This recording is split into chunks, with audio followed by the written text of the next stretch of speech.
할렐루야. 사랑하는 대강의 가족 여러분, 오늘 하루도 하나님의 말씀과 동행하는 삶이 되길 소망합니다. 오늘 함께 나눌 하나님의 말씀은 누가복음 3장 21절에서 22절 말씀입니다. 백성이 다 세례를 받을새 예수도 세례를 받으시고 기도하실 때에 하늘이 열리며 성령이 비둘기 같은 형체로 그의 위에 강림하시더니 하늘로부터 소리가 나기를 너는 내 사랑하는 아들이라 내가 너를 기뻐하노라 하시니라. 아멘. 오늘 우리는 예수님이 세례를 받으시는 장면을 보게 됩니다.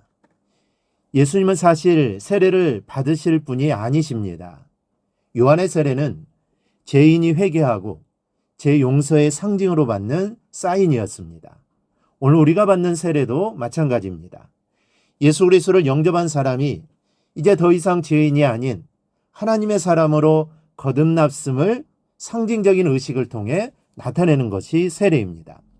예수님은 죄가 없으신 분이십니다. 때문에 회개할 것도 용서받을 것도 따라서 세례를 받으실 필요가 없으신 분이시죠. 그럼에도 불구하고 예수님이 세례 요한에게 세례를 받으시는 것은 매우 상징적인 의미가 있습니다. 먼저는 공생애를 시작하는 사인입니다. 먼저 예수님이 요한에게 나와 세례를 받으신 것은 지금까지의 사생활을 청산하고 이제 하나님의 아들로서 메시아로서의 본격적인 공생애를 시작하는 하나의 상징으로서 세례를 받으신 것입니다. 지금까지 예수는 목수의 아들로서 30년의 생활을 했습니다. 물론 이 생활 중에도 예수는 하나님의 아들됨의 의식을 잊지 않았습니다.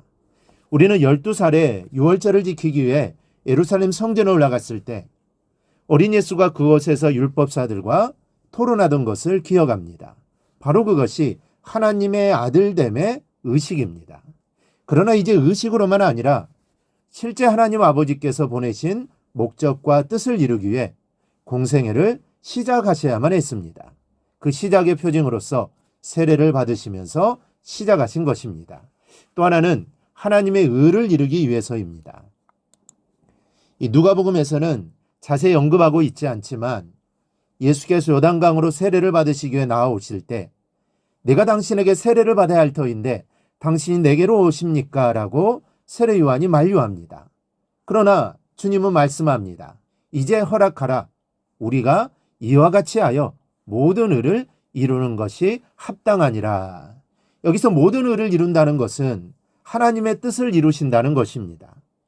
예수님은 죄가 없으시지만 인간이 되셔서 육신을 입으셨기에 그 육신을 입은 의미와 뜻을 성취해야 합니다.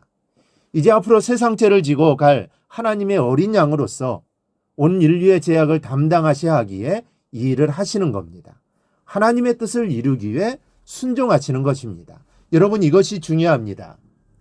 우리가 무엇보다도 하나님 앞에 순종해야 하는 것은 우리를 통한 하나님의 뜻을 이루는 일에 순종하는 것입니다.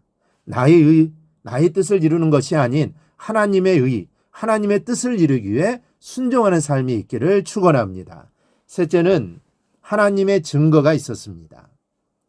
이렇게 주님께서 순종하실 때 하늘에서 성령이 비둘기같이 임하시고 하나님의 음성으로 증거하십니다.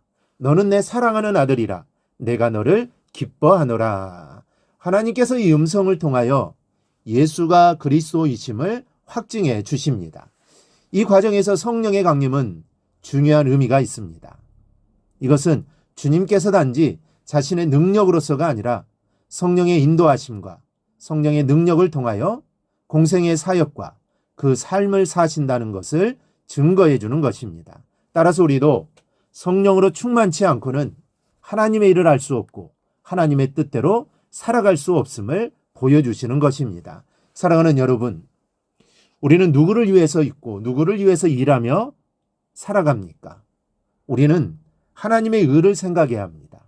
무엇보다도 하나님의 뜻을 이루는데 우선순위를 두고 그분의 음성에 순종하며 갈 때 우리는 하나님을 기쁘시게 하는 삶을 이루게 됩니다. 오늘 하루도 하나님의 음성에 순종하며 정말 하나님을 기쁘시게 드리는 복된 하루가 꼭 될 수 있기를 주님의 이름으로 축원합니다. 오늘 묵상한 말씀을 굳게 잡고 삶으로 실천하며 살아내는 대강의 모든 성도들이 되기를 축복합니다.